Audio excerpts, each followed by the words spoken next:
Hey there, everybody. Welcome to another episode of Classic Gaming Brothers. I'm Seth. And I'm Zach. And we are the Classic Gaming Brothers. That's right. We are the Classic Gaming Brothers. We are the Classic Gaming Brothers. That's right. You know, we haven't heard from our producer in a while, but we did hear from a longtime listener, John, who sent us in an email, and one of his topics that he talked about in his email was Max Payne. So that's going to be what the episode's about. So I wanted to thank John at the top. Thank you, John. Thank you, John. John at the top. That sounds like John is our boss. Like, it goes like producer Doug and then John, but John is the man at the top. He's the, like, hyper producer. Executive producer? Executive producers, at least for movies, are just people that write checks. So what you're saying is John's got to write us a check. That's right. John. Thanks for emailing us. Now you owe us money. If we opened up a Patreon or a Ko-Fi, would all those people who paid us monthly be executive producers? Oh, we can do that. Now, producer Doug is extremely frugal and doesn't spend money on anything. Well, that's why he's just a regular producer. I thought he was just a regular producer because he stood in the glass room and screamed at us. Well, that too, but like regular producers don't write checks. Regular producers do their job. Well, no, just hear me out. What if we opened up a Ko-Fi and regular producer Doug contributed to the Ko-Fi? Would he become a super executive producer? No, he would be executive producer Doug. He's producer all the way down. He'd be producer all the way down. But anyway, enough about that. Zach. Yes, Seth. Actually, I'm going to go first. You go first. What have you been playing recently? I've been playing BioShock 2, Ooh. Which came out in 2010, developed by 2K Marin, where he plays a Big Daddy, who I think your name is John, but I think it's Johnny Topsider. Well, his name is Delta in the game. His real name before he became Delta was Johnny Topsider. And I just thought that was funny because you mentioned John at the top. So Johnny Topside, not Topside. Johnny Topside. Well, close enough. So you play as Johnny Topside, who goes deep sea diving, and you find Rapture, and then you go in and you're celebrated as a hero, and then you get thrown into prison and turned into a Big Daddy. Because that's what life in Rapture is all about. And you're codenamed Delta, and you're codenamed Delta because you are you're the fourth iteration of this experiment where they are trying to bond the Big Daddies to little sisters, and you were the first one that was successful. So you play as Delta, and you're looking for your little sister because she's missing. So you spend a majority, and by the majority I mean you spend pretty much 80% of the game trying to find your little sister, and 20% of it finishing the game out. It's cool. I started playing the game a while ago, and somebody said that it ran really well on a Steam Deck, so I was like, well, check it out. I've been meaning to kind of wrap it up because I was like saved at like 30% in and really wanted to finish it because I really want to play the Burial at Sea DLC for BioShock Infinite, but I don't want to play that until I beat all of BioShock Rapture games because I want to be able to see all the people that I like. I want to recognize Gil Alexander and whatever from BioShock 2. I'll be like, oh, you turn into a giant slug. So yeah, it's a fun game where you take on the perspective of a Big Daddy, which is different than the previous game where you play as Jack, who is a human, who is not a Big Daddy. And you get to play from the perspective, and you get to use the drill, which is kind of cool. And you get to play through the game. It actually, when I think it came out, I don't think it came out with a lot of fanfare because it was new and it was nice, but it was not different enough. So people were like a little pissed off about that. For what it's worth, it's a solid game. I recommend it. If you're into the BioShock and you've never played BioShock 2, give it a play. There's something about just using your drill and just drilling people, and then you get all your plasmids, and by the end of the game, I was just Emperor Palpatining it by the end of the game because the third electric shock allowed you to do a continuous electricity bolt where you just drained your Eve. So by the end of the game, I just would drain my electricity bolt so that I would hold them in a constant state of getting electrocuted and just unload with my shotgun. And it was a pretty effective style. Also, I had a lot of little flying robots protect me. Yeah, I played through BioShock 2. I wasn't originally a fan of it, but then I actually sat down and played through all the BioShock games, and BioShock 2 included, and I liked it a lot more than I remembered liking it when I first played it, which was back around the time it came out, I think. But yeah, I do like BioShock 2. It's a good game. It's still very BioShocky. You're able to go out into the water because you're a Big Daddy, which is cool. That's significantly more of a mechanic than in the first, because in the first game you briefly go into the water. But I believe it's a cutscene. Yeah, it's like a cutscene that plays out. But in this one, it's actually like a thing you do. You just walk around in it. So it's fun. The perspective is like tunnel visioned a little bit because you're always wearing your Big Daddy suit. So I always thought that was fun. Yeah. I think you can just disable that if that bothers you. But I liked it. It's fun. And now I'm playing. I just started playing the DLC Minerva's Den, where you play as another Big Daddy, except this time you play as Sigma, and you have to go figure out something to do with computers, and that's all I know. Yeah, I'm trying to remember if I beat Minerva's Den. That's the one. Yeah, you have to go to like the security computer. It's a lot of hacking in computers, is what I was told. You're trying to go up against the person who invented the automated control, like the security stuff. So that's what I'm doing now, and then I'll be able to go and play. I don't think I have not beaten BioShock Infinite. I think I would get to beat BioShock Infinite first before you play Burial at Sea. Oh, I know I will. I haven't beaten it though. So I haven't beaten BioShock Infinite. I think I've always gotten to the same point where I've been like, maybe I should go play BioShock 2. And then I go back to play BioShock 2 and then I don't finish it. But now I've beaten BioShock 2. So I'll beat Minerva's Den and then I'll finally feel comfortable playing BioShock Infinite. I'll finally beat BioShock Infinite and then I'll play the additional DLCs, which I've been looking forward to. Burial at Sea is more of a BioShock Infinite follow-up than it is a BioShock 1 and 2 follow-up. Sure. Yeah. Because you like get plot-wise. There's a big reveal at the end of part 1 that, like, I don't want to give anything away because you need to play BioShock Infinite first. Yeah, which I will. I won't play Burial at Sea until I beat BioShock Infinite. So I'll also probably play BioShock Infinite on my Steam Deck, and I'll finally finish it off, which I'll feel good. Nice. And maybe by the time that I finish it, there'll be a new BioShock game because it's on its way. I think they did make some announcements that it will not be in water or land or air. So it's gonna be on land. It could be on. I hope it's underground. It's like just the city. mole people. Oh, that'd be fun. Yeah, I would say they could do space, but that's Prey. So yeah, BioShock 2, a lot of fun times. Yeah, I like the twists in BioShock. I'm really big into the lore of BioShock, and maybe we'll do an episode where we talk about the weird people that live in BioShock. Yeah, we can do a lore of BioShock. There's some. Just do a whole thing on Andrew Ryan, Sanders Cohen, Gil Alexander.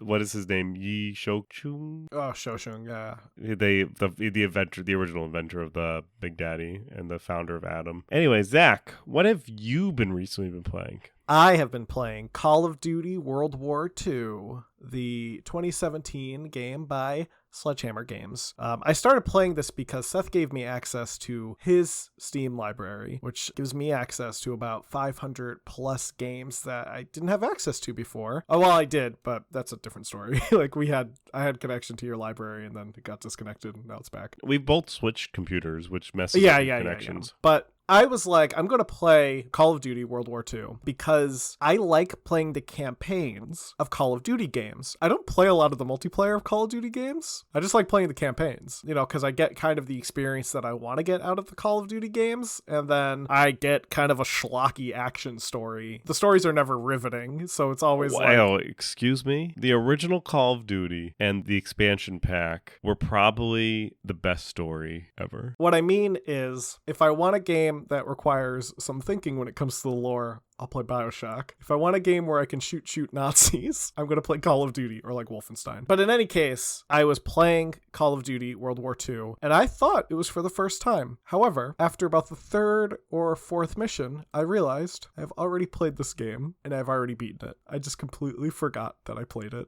So that's how memorable it was. At one point, there was like a cutscene that was happening, and I was like, I remember this cutscene. And I was like, why do I remember this cutscene? And I had to look, and yeah, no, I've played the game before. Overall, it's okay. It's kind of a forgettable campaign. I prefer the other World War II era Call of Duty games, specifically the original run, and then World at War I actually really liked. I thought World at War was a pretty solid campaign. This one I thought kind of felt like a best of the original games, but with like a fresh coat of paint. It's like one of the missions is the same as a mission from the first game, which is the storming of Normandy, which I know like every World War II game has to do, yeah. But you can only relive the opening scene scene from Saving Private Ryan so many times. It's true. You should put on Saving Private Ryan and then boot up the Call of Duty, the original one and this one, on 2 different computers and play through as much Normandy as possible. Maybe find a Medal of Honor game that does it too. Just have 4 screens of invading of Normandy. And then I'll play the multiple times that the Battle of Stalingrad has been introduced. Overall, Call of Duty World War II is an okay game, a little bit forgettable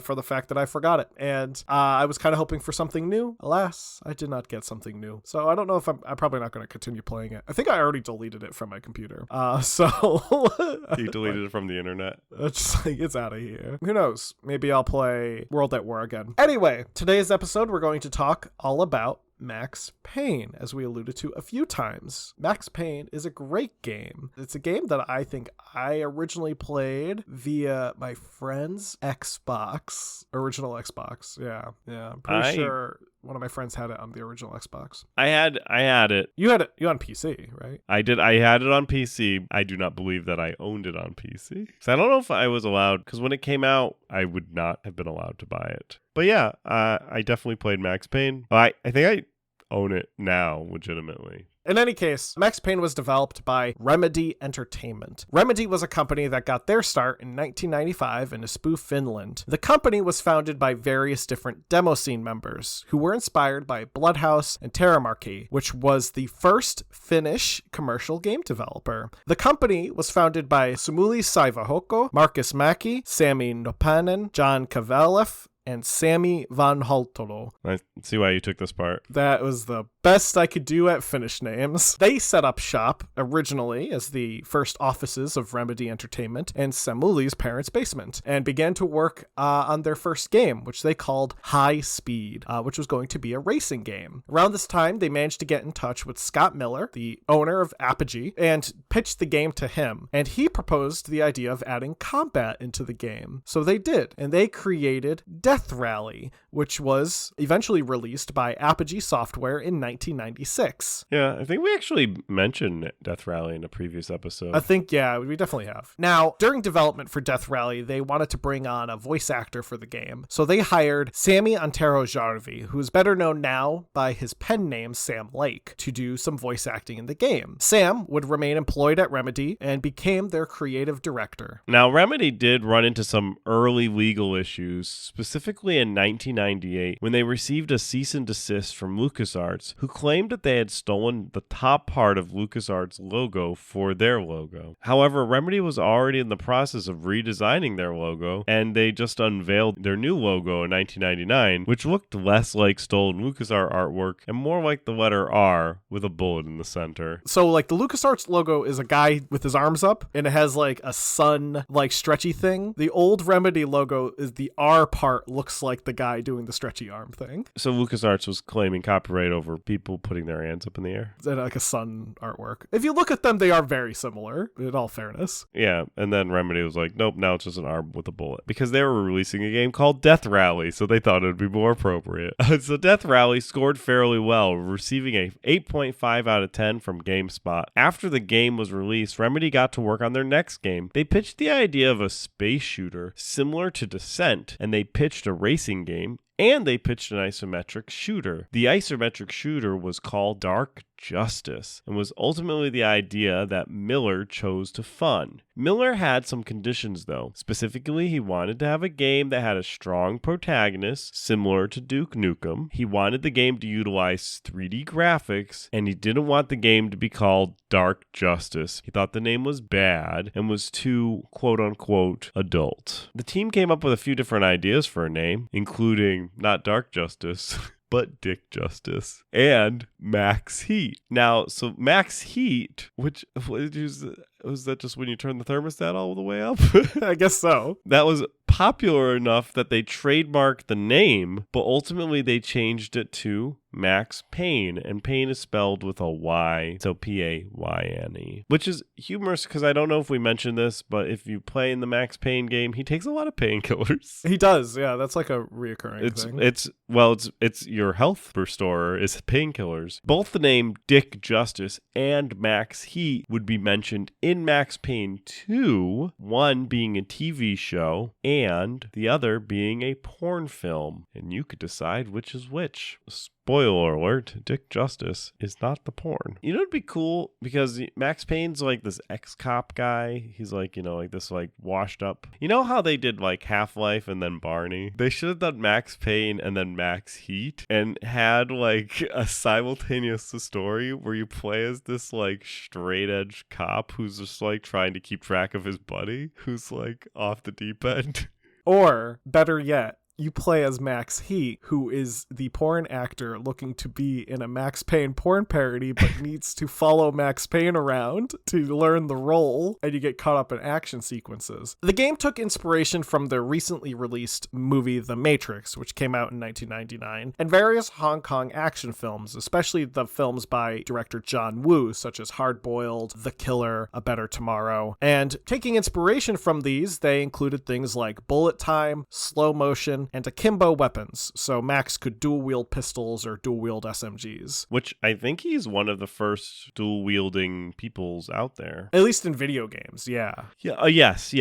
People sure have put things in two different hands before him, but in video games, I think that he is one of the first dual-wielders, which made Max Payne really cool. It feels like playing a John Woo film, because in the John Woo movies, it's very common to see Chow Yun-Fat dual-wield SMGs, or like the scene in A Better Tomorrow where he slides down a banister dual-wielding pistols and blasting people who are walking through a doorway. Great scene. Now, with these gameplay additions, they also wanted to make sure they weren't exploited, because obviously if you have bullet time and slow motion, you can just imagine how often you could exploit those if not properly implemented. So the team made the abilities resources that could be used up. So you would need to do various things to get your resource to be built up, and then you could use your slow-mo or your bullet time. And I believe the resources was drugs. The references to The Matrix didn't just stop at bullet time and slow motion. They also included some direct references to the movie, such as a lobby shootout sequence that is very similar to the lobby shootout sequence that occurs in the movie The Matrix. The engine for the game Max Payne was built from the ground up, as the team who was developing it was very familiar with the demo scene, so they wanted to do this their own way. They showed a prototype to 3D Realms, and production began with the game getting its funding. For textures, the team wanted to use real-world photos, but this was actually met with resistance by the art team. Despite the resistance, they traveled to New York City with a camera, walked around and got photos of the city and textures that they wanted to use. And they were escorted around by two former NYPD officers who were employed as bodyguards. I really like that they were like, we're going to go get some real world textures. And the team was like, no.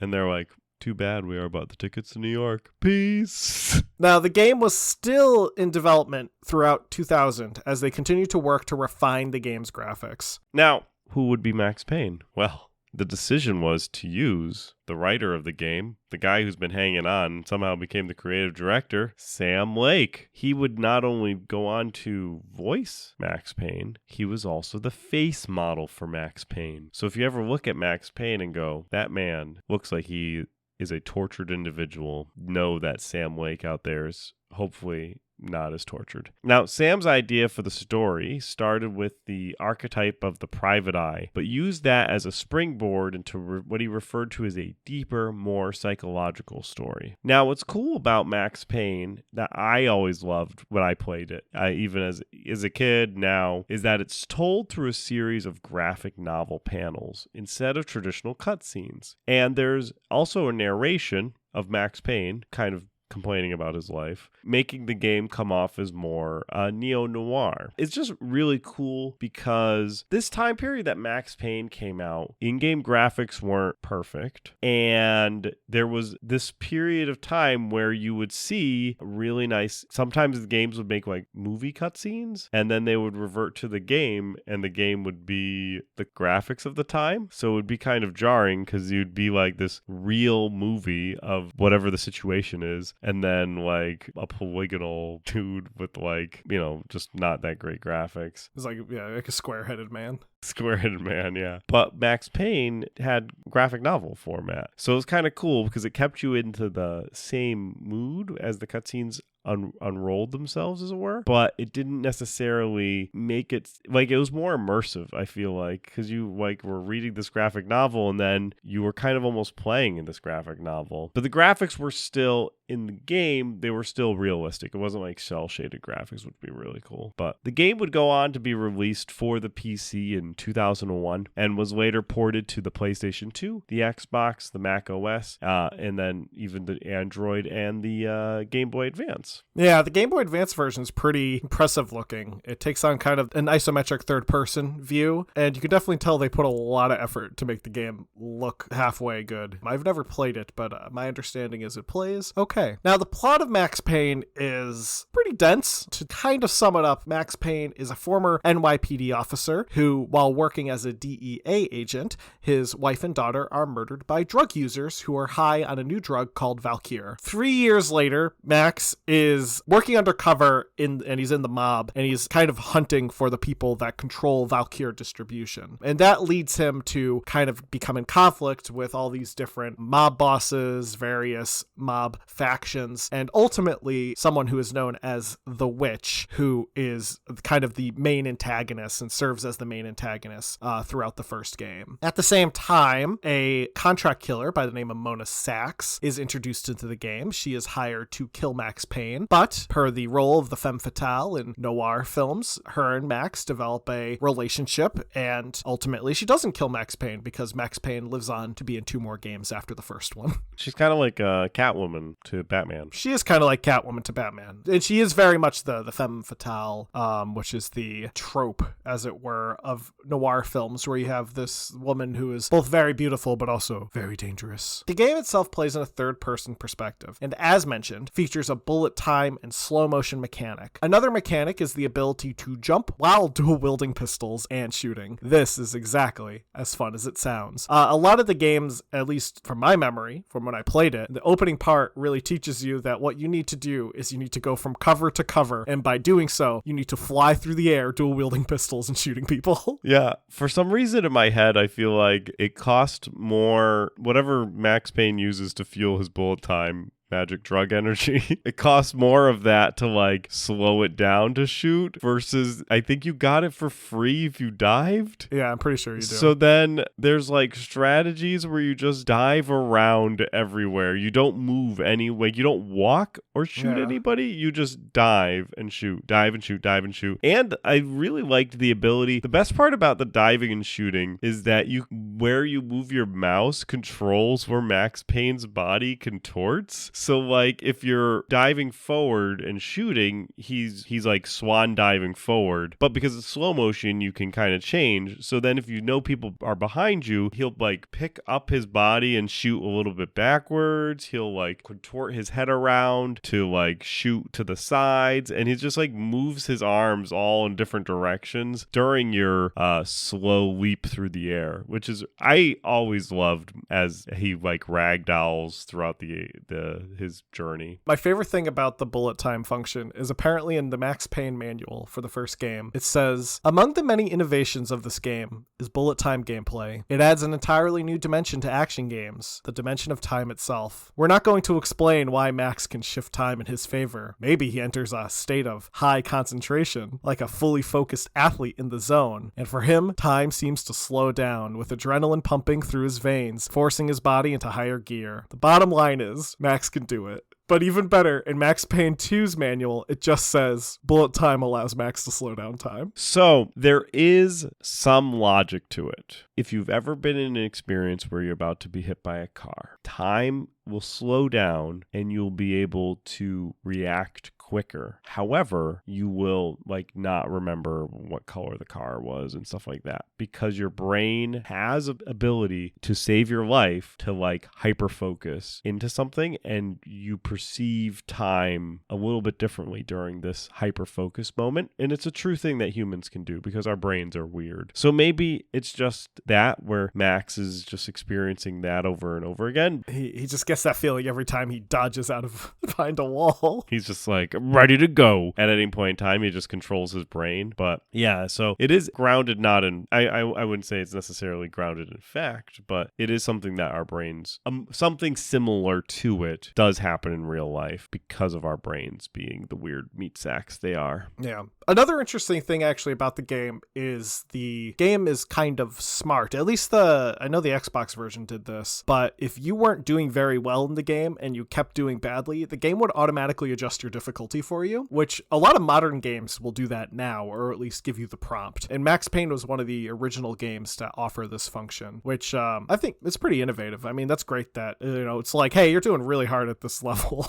We're just going to knock you down at difficulties. And I just want to say something. If you want to play a game on easy, just go ahead and do it. That's literally the way I've gotten through BioShock, is that I put it down onto easy and I was like, this game is so much better. I won't necessarily go to story mode for some of the games. I'll stay generally like medium or easy. But if I start playing a game and it starts getting a little too tough, easy mode is for me because I don't have time to like spend getting good at these games. I just want to experience them games, especially games like BioShock or Max Payne, where like me getting good at Max Payne literally adds nothing of value to anything because it's not like there's Max Payne competitions. I mean, what I could become a speed runner of Max Payne and that's it. Like, and I can post my score, but ultimately getting good at single player games isn't necessarily my prerogative. So go out there and play easy mode if you want to. Anyway, how did Max Payne do? So Max Payne sold pretty well on its release. In its first month, it sold 82,000 copies. It became the 19th best-selling computer game in 2001, with 300,782 units sold and a revenue of $13.8 million.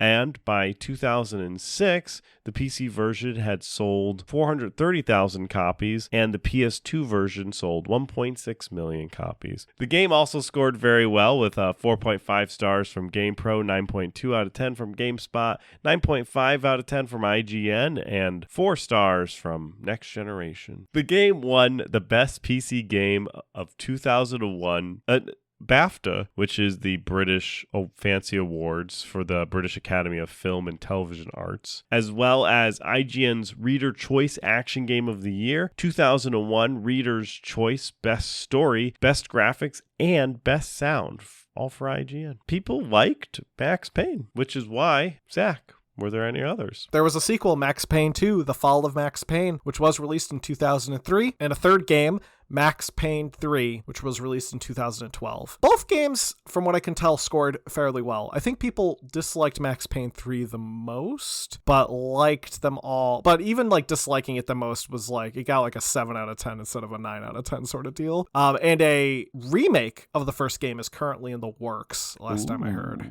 I was looking at something where somebody posted a bunch of photos of all the stuff getting remaked, and they said that the remake-ageddon is coming. Yeah. And I think all the Max Paynes are getting remastered. I always hoped that Max Payne 2, The Fall of Max Payne was just him falling in bullet time. It's just the entire game. Yeah. Yeah. He trips on like a really high skyscraper and then fully falls. That's The Fall of Max Payne. Perfect. Now, in 2008, between the release of Max Payne 2 and Max Payne 3, a film adaptation called Max Payne was released. Directed by John Moore, who was also the director of the pretty bad remake of The Omen that came out in 2006. Max Payne stars Mark Wahlberg as the titular Max Payne, and also stars Mila Kunis, who was fresh off of her role in That 70s Show and Family Guy, who played Mona Sachs, the Russian-American contract killer. The movie did really bad. It scored 15% on Rotten Tomato, and Mark Wahlberg was nominated for a Golden Raspberry Award for Worst Actor, but lost to Mike Myers for his role in The Love Guru, which I think is the movie that killed Mike Myers' career for like 15 years. I really think that we should watch this. Maybe even watch it during Extra Life somehow. Oh, we have to have a bad movie night where we're going to watch Max Payne, Angel's Heart, and what was the other movie that we need to watch? The Wizard. I thought The Wizard's a good movie. It is a good movie, but we should still watch it. I feel like a double feature of Max Payne and Angel Heart. What other better combination of two noir guys, of Max Payne and Gabriel Knight? We should do a classic Movie Brothers, like Ooh. 1 or 2 episodes where we just cover a couple of bad video game movie adaptations. We could do that. Now, that will do it for our Max Payne episode. We're going to get into our retro rewind. Seth had me play Biker Mice from Mars, a 1994 Konami game based on the hit television series of the same name. Biker Mice from Mars is a game where you play as biker mice, who are in fact from Mars. In the game, you race against other racers in an isometric style perspective. The game actually gave me a bit of a RC Pro-Am vibe, specifically the way that the map just kind of looks like the very specific style of isometric that they use just reminds me of RC Pro-Am. I prefer RC Pro-Am, but Biker Mice from Mars was not a bad game. The game has some neat elements. Each racer has different abilities and unique weapons. I picked Throttle. Throttle was the most rounded of the racers. He's also the first racer that showed up, and I was like, picking number 1. I still ended up coming in dead last because I didn't realize that the controls would invert when you change directions. So like the first turn you take, you go from going right to facing downward, and then the controls slightly invert, and I got a little confused.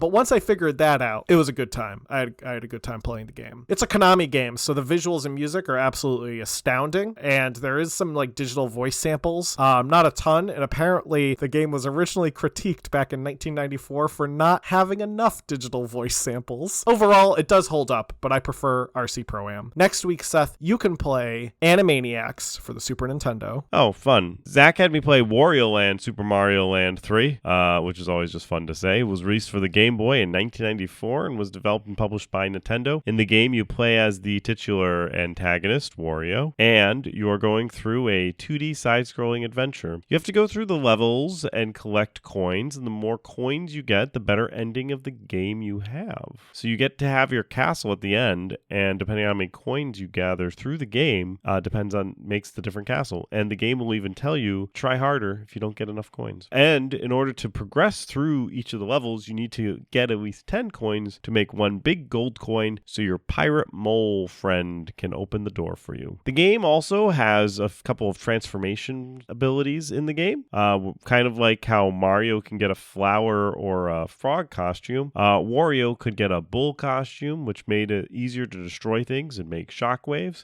Dragon costume, which kind of looked like a crocodile, which can shoot fire. And a jet Wario, which is just like a plane on his head that allows him to fly. Well, fall slowly. If he gets falling with style. If he gets hurt at a point in time, he becomes small Wario, which is annoying. And more annoying than Mario because Wario is not able to jump on things to kill them. He can only make them go upside down. He has to run into them and preferably not run into their spiky bits in order to kill them and get the coin. Small Wario can't do that. He can't run into people to kill them, so it stinks. Anyway, the game plays slower than Mario, partly because you can't do the jumping on the enemies to blow through them, and you have to kind of think through using your abilities to get through the puzzle and trying to find all the coins. You're missing coins. You literally can't go to the end. Like Mario, you could just cross the finish. Not in the 2D side-scrolling Marios, you just have to get to the end. Wario, you have to find coins before you get to the end. Overall, it's a pretty fun game. It would be good if you have a Game Boy and to play on your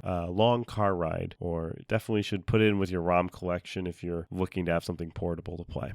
Next week, Zach, you can play Contra 3, the Alien Wars for the SNES. I will. All right, everyone. Well, thank you for joining us. And if anyone has any memories of Max Payne, or if you're Mark Wahlberg and you want to come on the show and talk to us about how much you love Max Payne, feel free to email us at classicgamingbrothers@gmail.com. Also, you can reach out to us via our Facebook, Classic Gaming Brothers, Instagram, Classic Gaming Brothers, or Twitter, CG Brothers Pod. We are available on all the podcasting applications out there, so be sure to follow us, give us likes, subscribe to us, do all those things. We're on Podbean, Stitcher, iHeartRadio, all those things. That being said, Seth, do you have anything you want to contribute? Don't play games like my brother. And don't play games like my brother. I've been Seth. And I've been Zach. And we've been the Classic Gaming Brothers. That's right.